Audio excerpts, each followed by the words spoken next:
Well, thank you for returning as we continue to look at the book of Proverbs on helping our teens choose wise and godly friends. And we're going to take a look at several additional verses in the book of Proverbs and draw some characteristics that could be either positive or negative that we would want to help our young person understand when they consider friendship. First of all, in Proverbs 11:12, one who despises his neighbor lacks sense, but a person of understanding keeps silent. A friend does not judge others by how they look or conduct themselves.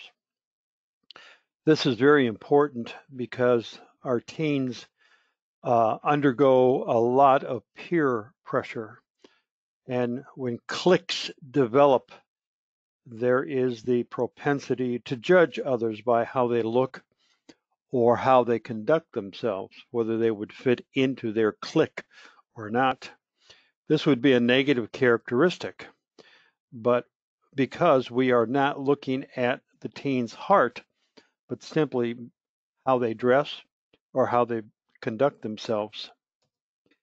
And then Proverbs 14:20 says, the poor is hated even by his neighbor, but those who love the rich are many.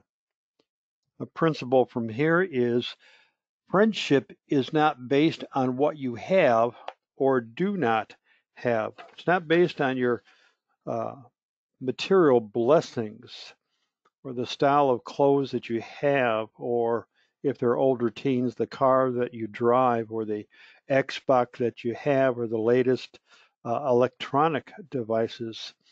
So this is a negative characteristic. Friendship should not be based on what a person has or has not.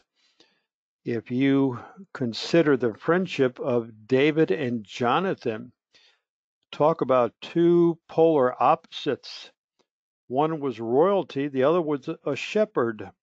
One was rich, the other one was poor, and yet the scriptures say that their hearts were knit together.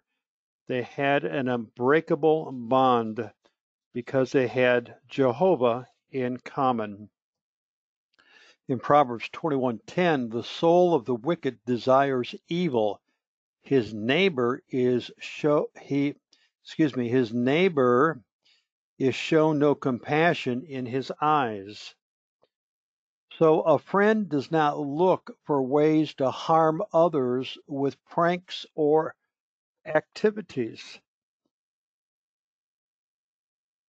Many times this is done supposedly in good humor. I was only joking. I was only kidding around.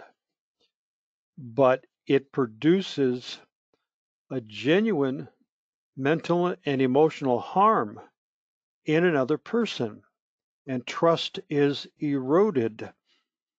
Proverbs tells that young man, as Solomon writes, don't hang out with these young people who say, hey, come join with us and we're going to go rob somebody and roll them in the streets and we'll divide things up equally and we'll just have a grand old party. And Solomon warns his son, stay away from people like that. In Proverbs 3:27-28, do not hold good from those to whom it is due, when it is in your power to do it. Do not say to your neighbor, go and come back, and tomorrow I will give it to you when you have it with you. So the principle here is a friend willingly meets the needs of other friends and does so without complaining or begrudgingly. This is a positive trait that your young person would want in a friend, that they would be willing to meet the needs of other friends without complaining, without grumbling, without begrudging the fact, or without patting themselves on the back. They have the means to help, and they have the heart to go ahead and do it. That's the type of friend you want your teen to develop a relationship with. And then finally, Proverbs 12:26, the righteous person is a guide to his neighbor, but the way of the wicked leads them astray. So the principle here is a friend does not lead me into evil, but directs me to doing those things that are pleasing to God. This is a positive characteristic. I want my teen to have a friend who would warn me, hey, Joe, what you're thinking about doing here is not a good idea. I think back on my own life, I wish I had friends like that, but I did not, and got into a lot of trouble because I surrounded myself with people that just were mischievous and hurtful and led me down some wicked pathways.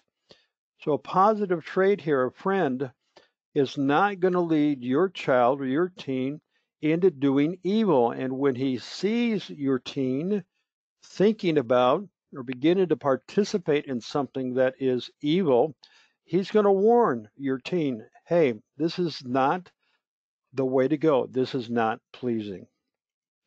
We'll continue our examination on Monday as we talk about helping our teens make wise and godly choices regarding their friendship. I appreciate you tuning in.